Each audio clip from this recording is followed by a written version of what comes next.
everyone, my name is Naguura, and today I have something special for you because I was able to sit down with production director Michael Bybee and senior game designer Sean McCann for an interview. I was able to ask them about high-end endgame content in The War Within and about Delves specifically. Quick note, I was in London for the War Within Blizzard event, so the setup that I had was not my setup was not optimal, so excuse the quality a little bit, but I hope you enjoyed the interview anyway, and let's get into it.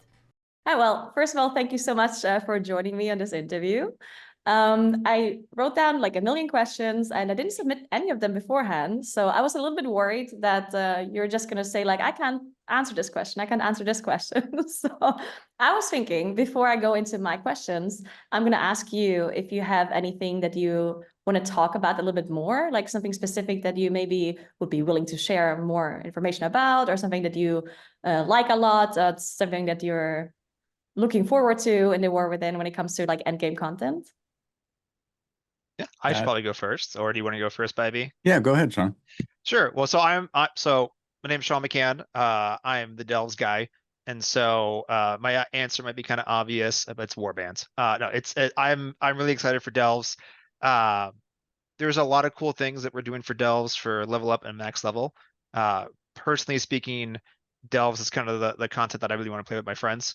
I really like the thing with Delves that I really love a lot is it is content for someone that maybe doesn't always have 20 to 30 minutes of uninterrupted time to play.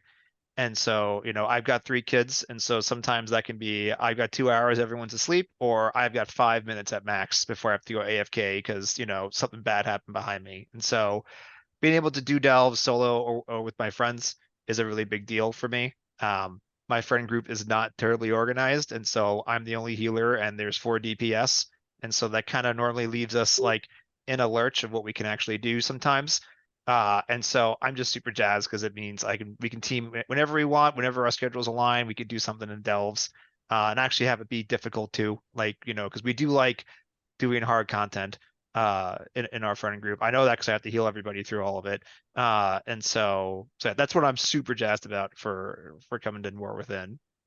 Mm-hmm. I do have one question about Delves in particular. So I was testing Delves earlier today, which was really cool. I did play by myself, and it was cool that I was able to choose if I have a healer that helps me or a DPS or what's going on. And then I also thought it was interesting that you can choose the tiers of the difficulty, right? And then I was like, a question that I had, since the Delves are also going to be part of the vault, the Great Vault as well. And I assume there's also going to be some sort of like item rewards of doing the Delve itself, not just related to the vault. And I was wondering how far they're going to be scaling up those rewards. Are they going to be similar to like the max rewards that you can get from Mythic Plus, or is it going to be below that? So yeah, Mythic Plus at the highest tier for Mythics will always be like above Delves. The plan with Delves is we're going to have about, because you don't see it right now in Alpha, but there's going to be 11 tiers in total for difficulty. Okay. Tiers 4 through 11 are going to unlock when the season begins. So we kind of give everyone some time to kind of get used to the mechanics, see what's going on before we hit you really hard on things. Right now, the plan is that the highest Delve reward will go up to Mythic 5. So it's pretty high up for someone like me who I don't necessarily get to like the old Mythic 20s and stuff like that. And the way that we're doing that is 1 through the Great Vault and also 2 through our key system. And so when you get to max level, you'll have opportunities to go run Delves that have extra rewards in it, and then you can use keys that you get from doing outdoor world content in order to unlock those. And so we'll be pacing those out. So we're never going to limit you to like, hey, you just can't do a Delve. If your friend wants to do it, you're out of luck. But this is also a way we want to make sure that people are still, doing stuff in the outdoor world. We want to make sure the outdoor world doesn't become barren, because now Delves are here, so you can ignore all the hard work everyone else has done. And then also makes it feel like Delves are part of the entire world as a whole and not just kind of sequestered off to the side. Mm-hmm. So I don't know if that answered your question fully. Yeah, I think it does. I mean, it answers the question I think for me, like as a Mythic Raider, it basically means that if I don't want to do Delves, if you're not interested in that content, then I don't have to do it to get the rewards from the vault, because it doesn't scale up as much as like the Mythic Plus rewards would, or the Mythic rating rewards would. But what if I'm let's say a normal mode raider, a heroic raider, and I don't necessarily like doing Delves? would that person still feel that they have to do it to fill out their vault? Or do you think the items that drop there are not necessarily needed? Like, can you just fill your vault with the normal mod rates and plus, and then just leave it there? Yeah, this has been an agonizing question that we've had for a while because we learned our lesson with Torghast. If everyone liked Torghast except for the fact that it went from a want to a need for everyone to do it, right? And we want to make sure that for delves, for the people who are like, hey, I love raiding, I love doing mythics. We want to make sure this is feel like a thing that you need to do to stay competitive. I think it would be a failure of the system if someone like couldn't go to a raid because like you didn't do that Earthcrawl Mines tier 8. Sorry, you're out today. Like you gotta get that row of the vault so you can get everything. And so we want to really make sure that it's a fun thing to do if you're considered like a raid level player, but not a need to do. Um, yeah, and so that'll be a balance. We'll figure out where that lands because we also want to make sure the rewards are great. It's going to be a very fine line to get that right. But all of us are very focused on like we've been talking about that since like day one of Delves is like what are the rewards going to be and how do we make sure it feels good for solo players and doesn't feel like a requirement of now I have to do even more things um that it on top of everything that just I like doing. I like raiding and I don't, we don't want to force you out of that. Mm-hmm. All right. So another question, I guess, that some people had is specifically they wanted to have more solo content, which Delphs could be solo content for those players as well. But I think people were also asking for something like the Mage Tower to be back. Would Delphs be considered to be similar to a Mage Tower, or is a Mage Tower like higher in difficulty in comparison? Where would you put like those two? So we do have a special thing in Delves, and I think I could talk about it, so I'll say it anyway. We'll see what happens if Ian goes. Does the Ian face? Maybe that could be the thumbnail. So right now the plan is for the 11 tiers that at tier 8 we stop giving different rewards, kind of like in Mythic of like, hey, at a certain point we're not going to give you higher rewards. So tiers 9, 10, or 11 are meant to be hard mode. Like this is a thing that you do because I really want something hard to hit me. We won't be able to get on the exact fine-tuned balancing of Mage Tower, but we do have the concept of the 13th Delve. And that is a thing that you can, we're still figuring out the exact way to unlock it, but it is essentially for the player that finishes the season, and then said, well, I still want something hard to, like super hard to overcome. I've beaten tier 11.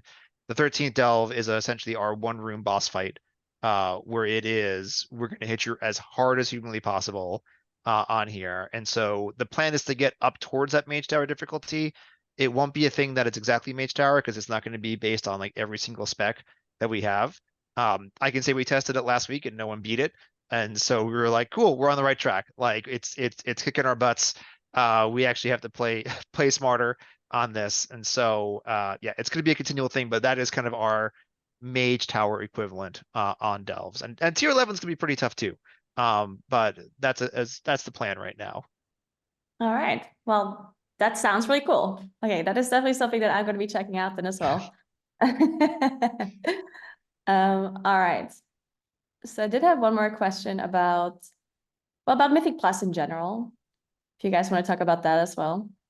So I was wondering if you have planned any major changes when it comes to affixes in Mythic Plus in the War Within, and specifically also if seasonal affixes are something that you consider bringing back, because people have been talking about it a lot that they're missing the seasonal affix. I know that the purpose of the seasonal affix is kind of gone now with the new rotation of the dungeons, but people are still like wanting something like that back. So is that something you consider? Yeah, I think what we can say is the team is talking about it right now. I don't think they're ready and final enough with it where we're ready to actually talk about the specifics around the affix, et cetera. But I know that it's something the team talks about all the time. The seasonal affixes are great because they add a lot of variety. They also are challenging to balance over time, and it makes some seasons more difficult or more challenging, or maybe for some players not as interesting. And so there's been pros and cons on that, but it's something the team's talking about, and we will be talking about that soon, but unfortunately not today. Okay. All right. Okay, then I have another question about I'm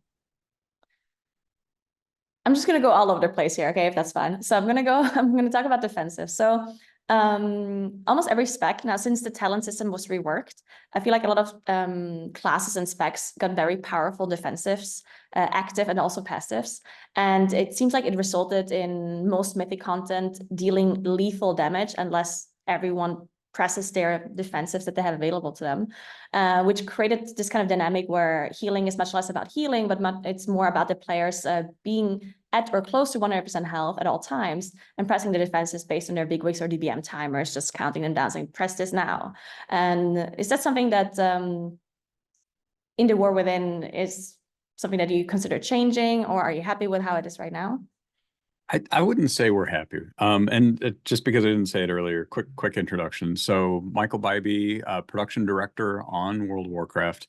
I rejoined the team last summer after we worked on, I was on Diablo 4 for a little while, and then I used to be on the team. I shipped Legion, Battle for Azeroth, and worked on Shadowlands before I moved over to Diablo 4. And to answer your question more specifically, that I say I don't think we're really happy with it because of all the things that you just mentioned, right? This is a sort of an ongoing challenge for the game and for balance and tuning. Neither Sean or I are on the class or encounters team and can't really talk about a lot of the specifics, but what I can say is like this is a thing that the team is talking about all the time. Specifically though, the issue where when you're running high-end content, especially, and the encounters essentially respond to the fact that, very talented players like yourself are increasingly using I mean, it's not even increasingly, it's just a fact of life is you have to use add-ons. You have to use a lot of like weak Rs and other things to be able to offload some of the cognitive load of being able to do the encounter, which means that the design team knows that you're doing that. So then we have to make things more challenging, which then means that add-on authors and add-on, the way that you use add-ons sort of escalates, and it does this thing where it gets harder so that we have to use more add-ons, et cetera, to continue to manage that. And that's a thing that doesn't end in fun experience for a lot of players. But it's also really challenging to adjust because, a lot of people really like that, and our encounters have changed over time to, accommodate that. We talk about the defensives problem and the like, well, just don't get hit. And then, I was running a Resto Druid in Mythic Plus in this season 3 for Dragonflight. And, I spent most of my time in cat form, frankly, because if you're doing content right and you're interrupting right and you're doing AoE CCs, et cetera, I don't need to heal because people are mostly healing themselves. They're mostly using their defensives. If we're doing it right, you're not really getting a lot of damage. And I wasn't having to heal quite a lot. And I actually found that to be kind of an interesting experience, but not the core of what I think that experience is meant to be. So it's a long-winded way of saying that this is something the team talks about all the time. For specifically rolling out the encounters for the War Within's first raids and Mythic Plus dungeons, I don't think you're going to see like major changes to those structures. What you're going to see is iterative developments, but in the longer term, it's something that we want to address directly. Okay, cool. Yeah, it's something that you mentioned as well that's in M+. If everyone plays correctly, you don't feel like you have to heal that much. Something that I noticed as well is that because that is true, if you play in a group where everyone does play well, then the person that is the least useful seems to be the healer, and then they have to be the ones that take out all of these jobs, like dealing with affixes and doing all of these jobs that no one wants to do, which makes the healer role something that does all of these jobs that is not really healing, which makes hate doing dungeons sometimes. And that is something that I thought was an issue specifically for the healer role, which, not everyone is a fan of. Some people love it though. Some people love to do all these other jobs. Honestly, that's the hard thing with balancing that is for some folks, it's so much more interesting than just keeping health bars up, trying to contribute to damage, trying to take care of affixes that are popping up in various places, just all sorts of things. I think one of the ways that we're addressing it in the design of the classes is just giving healing classes more options. Some options where you're actually doing more damage as a healer, some options where you've got a little bit more utility. Definitely something they would want to improve. All right, cool. Then I have a question about like player power regarding to items. I'm not sure if you can answer this question, but I think the power of the item upgrade system introduced in the middle of the last expansion, basically means that the power that players gain has moved almost entirely to the very start of a patch, rather than it being like very progressive throughout the patch. And that created this kind of a weird dynamic where a guild that kills the last boss of the Mythic raid 2 or 3 months into a patch has the same item level as a guild that kills it within like a couple of weeks, like the World First Kills, for example. And I'm not sure, like, is that something you want to move forward with? Are you happy with that? Because it results in like last bosses having to be nerfed a bunch because might not be killable for those guilds. And on one hand, it's nice to be able to get the gear so quickly. A lot of people really love the upgrade system, myself included. But yeah, how do you want to address this kind of issue with not being able to have a gear progression or character progression after a couple of weeks? Yeah, I think there's a couple things there. One, to just kind of get it out of the gate, for 10.2 in Amir Dursil, there was, a little bit of an experience at the beginning of that patch where I think gear progression was even faster for a whole bunch of reasons related to the Renown and the Dream Wardens that made it not work out exactly as we had planned, let's just say. But so the goal wouldn't be to do that in the future. But the thing that you're specifically talking about is like gear progression. The way it works right now is it's a little bit of a curve that flattens out over time. And so the end of the curve where it's really, you're not getting as much of an iterative improvement over your item level. You get a lot of rapid development early on, and then it slows over time for, especially for folks that are pushing the hardest content. That is less interesting. There's pros and cons though, because the other side of it is that it opens up a lot of accessibility for a broader swath of players to be able to engage in that content than ever have before. And so what we want to do is be able to keep that accessibility while still making it feel like, continuing to invest in Mythic rating, et cetera, is meaningful, which it doesn't always feel like right now. All right. Yeah, that sounds good. Okay, interesting. All right, then I have one more question about the hero talents. So the hero talents seem super powerful if one talent is really powerful for one spec, but for the other spec that shares the hero talent tree, it might be underwhelming. Are you willing to maybe balance numbers specifically for one spec, or are you only willing to change a talent for both specs simultaneously? I think the answer to the question is we're going to do what feels the most right for the most players, right? Which means that in some cases, we may end up having to tune a particular hero talent tree to work for the spec. Like if 80% of players are playing it in one specific spec, I could see us making adjustments to make it work a little bit more. But that's not the goal. The goal is to make it feel like you actually have choices. That's always challenging in a game like ours when you've got tons and tons of players and especially pushing high-end content. But the goal is that it feels like you actually have a choice. And so I just think that when it gets to the most high-end content, we're going to be forced to make the choice that, makes this work out the best for the most players that are using it in a particular way. Mm-hmm. And we'll continue to take feedback and iterate on that. And I think it's going to be interesting. I think where we end up with that system is going to be very different from where we started, But I'm personally very excited. I think the fantasy of the hero talent system is one of the most exciting pieces of it. Just making I don't know if you got a chance to check out the Void Weaver Priest that's on the alpha, but the ability that we're adding for Shadow Priests is, I think, really, really cool. Shadow Priests have access to a totally different talent tree that we haven't shared yet, but the Void Weaver one, I think, is the one that lines up most directly with the Shadow Priest fantasy. And the idea that you're just opening a portal to the void that sort of sucks in all of the enemies around, I think is a really cool idea. And frankly, right now, it feels pretty overpowered.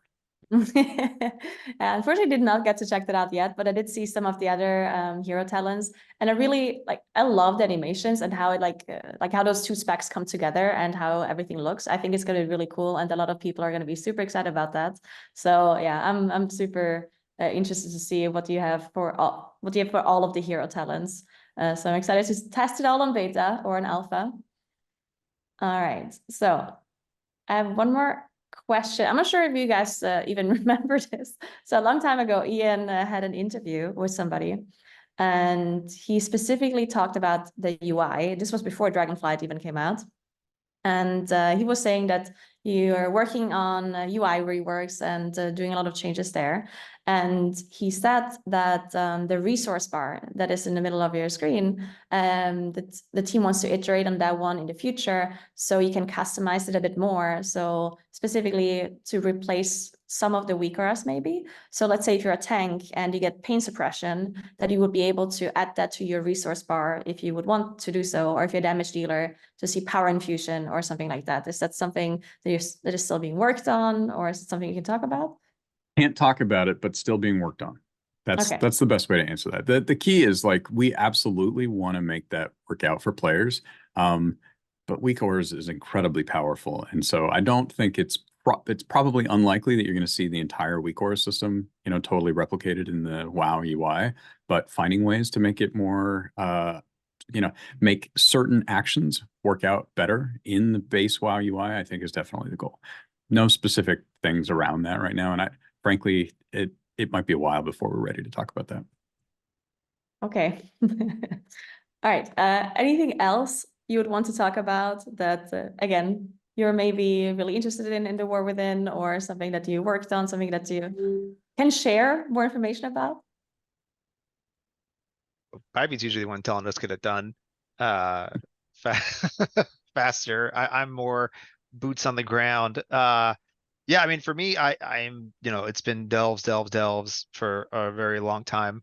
I think, we've been doing a lot of work trying to figure out how to make Bran feel like a cool companion and not just another, we get a guardian in a quest that's kind of just following you around like that. This is exactly how they follow you in quest, just like that, right? And so we want to see how to give him character. We tested a lot of stuff out with follower dungeons, and we're working closely with the team that's been working on those. It's like, hey, how do we punch it up a bit? The benefit that we have with delves there is that they're not meant to be as like hardcore. Like we can have we can have extra action buttons. Like if you kill toys, we can say, hey, you're immune to damage for a minute in the delve, which we wouldn't necessarily do in a dungeon.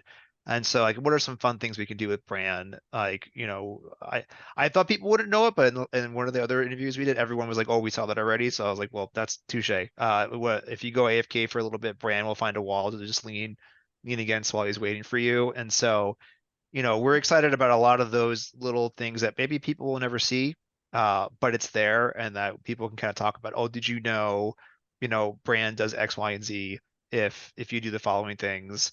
Trying to do fun things. We do have, for a spoiler, we do have an underwater delve that we're excited about. We thought no one would like it when we tested it internally, but we made it so you can't swim, so there is just kind of normal movement when you're moving around, and we tried it out, and people were like, this is a lot of fun. And I was like, thank goodness, because I was out of ideas if we didn't like this one for this particular delve. So that's one that we're really excited about because it's super weird and it works with the breath bar. There's bubbles.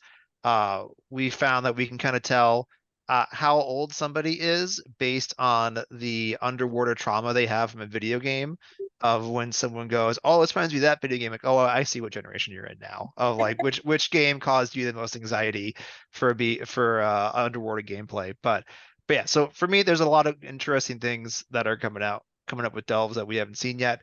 There's all the different scenarios that we have. And so like with the Earth Curl mines, you saw like rescuing a bunch of earthen on a mine cart. The plan is at max level, that'll randomize a bit. And so kind of like World Quest, where when you go in tomorrow, the earthen aren't there anymore, but now there's an Arathi that's come up from Hallowfall that says, here's a torch, burn everything you see. And so now those webs you had to avoid before, it's actually just go straight into them with that flamethrower, take it all apart. But now there's some new mobs that will spawn webbing, and so you have to kind of dynamically deal with that. And so that kind of change in gameplay I'm really excited about, that we might not necessarily see right now, but it is something that we're working on like in the background to get a lot of variety into the delves.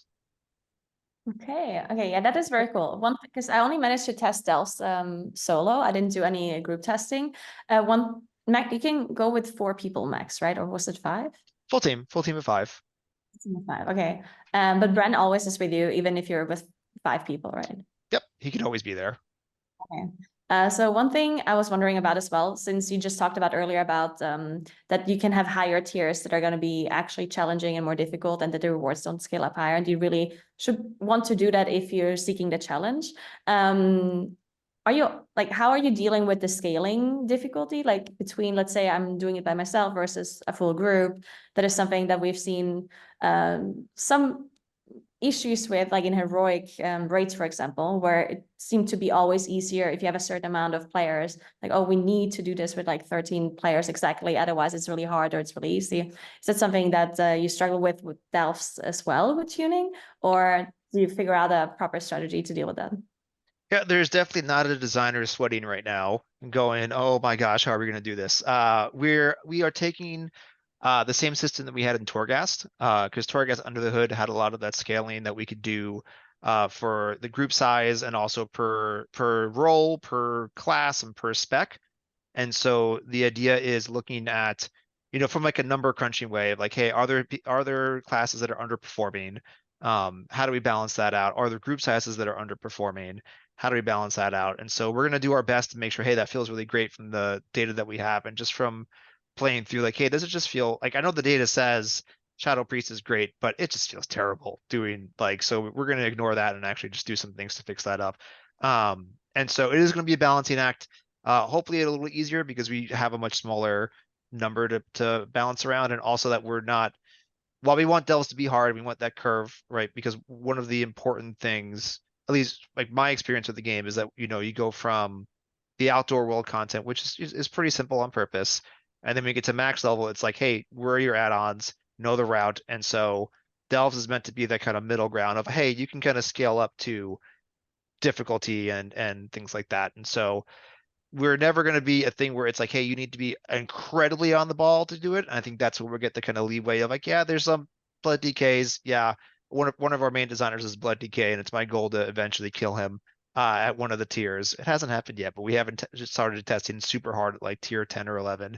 But the goal is there. We have a lot of tools at our disposal, and we will have the data that's looking at that we can look at and go, okay, let's tweak this, maybe a bit too easy here. So yeah, it'll be an ongoing thing. I'm sure to get it right. Okay, cool. Very interesting. Yeah, I can imagine that being very difficult. Yeah, it'll be a challenge, but I'm sure we've got a lot of resources that we can do to kind of pull it off. Mhm. All right, so one more question about raid buffs. So raid buffs have been added to almost every spec in a game nowadays. And such that in high-end Mythic raid comps, now the majority of the slots are filled by somebody that brings an important raid buff. But then there are some specs like Elemental Shaman, Raster Shaman that bring nothing to the table, and they see almost no play among top guilds, except in tiers where their throughput is much better than a spec that does have a raid buff. Is that something that you want to consider to change in the War Within, or are you happy with the current situation of the raid buffs? Yeah, it's definitely something we're talking about. I am not aware of a specific change that we can share today around that, but I know the class team is talking about that. And based on some of the stuff we were talking about earlier, we don't really like it when it feels like you can't take a class or when you have to take a specific class. Maybe that's okay at the most, top tier difficulty, but the vast majority of people should feel like it's okay to play a shaman and not feel like you're going to get ostracized. And I am planning to play a shaman in this expansion, so I better not be ostracized as a result of that. All right. Okay, good. There's one more question I have about the Fated/Awakened season. Is that something that you plan on continuing and adding moving forward in the War Within and further expansions as well? We like it, but I don't know that we're ready to commit to always doing that with every expansion. There's pros and cons. On the one hand, it's great to be able to refresh the existing experience and make it interesting and give you an opportunity to play through it for more rewards. On the other hand, it is playing through content that you've played through before. And so we're watching the feedback that we're getting right now before the Fated or the Awakened season has started. We'll listen to how players are responding to it. And then based on how the timing works out between the War Within and Midnight, we'll have a conversation about whether or not that still makes sense. So not ready to commit to that entirely. Okay, cool. Okay, one more fun question at the end. Are you going to be turning on the Arachnophobia filter and going to turn all of the Peruvians into crabs, or are you going to let them be spiders? I actually have a very personal answer to this one. So I love that we have the Arachnophobia filter. I'm excited about that, and it is going to be available from pre-patch as soon as the pre-patch launches. However, I am a huge fan of spiders. This is like, no, really, it's something that folks on the team, Sean's nodding his head. Anybody who's worked with me for years, I actually, you can't see it, but up on my shelf next to my desk here, I have a display case with vials of spiders on display, including like black widows and some other things. I'm a big fan of spiders. I think spiders are super cool. I read books about spider biology. I'm super excited to go to Ajkahet and the Nerubians and have a whole raid associated with a race of spider-like creatures. Like, I think it's super cool and it's super fun, and I'm very jazzed about it. So I personally will not be turning on that filter. Yeah, it's very unnerving walking to Bybie's office, especially when he has the spider in his hand and going, well, tell me how this is going to be late again. And he kind of just leans the Black Widow closer and closer to your face. I'm in a similar camp. I did the, I think some people called it the Nope Cave in Azure Span with a ton of spiders hanging from that. That was me. And so I'll be playing with the Arachnophobia filter off, so see what'll scare me. All right, very cool. All right, that was it for my questions. Unless you guys want to share anything more, then I'm of course happy to listen. I think the only other thing I want to say is, one of the things that I find really interesting about this team is, the team has been around for a while, but we've also changed a lot. And so I mentioned that I just returned last summer, and that this team is pushing the boundaries of what this game can do. Plunderstorm was an example. The Mists of Pandaria remix is another example. I think you're going to see more and more of that stuff coming from all aspects of the team. You see Season of Discovery is a great example of that in the classic space. I'm just so impressed by the amount of passion this team has, and I think that the WoW team is doing more than ever before to like give players awesome experiences always. And so I'm just really excited about that, excited to play it, and excited to share that with folks. And you asked great questions, so this was fantastic. Thanks today. Yeah, thanks. Thank you so much. Thank you very much.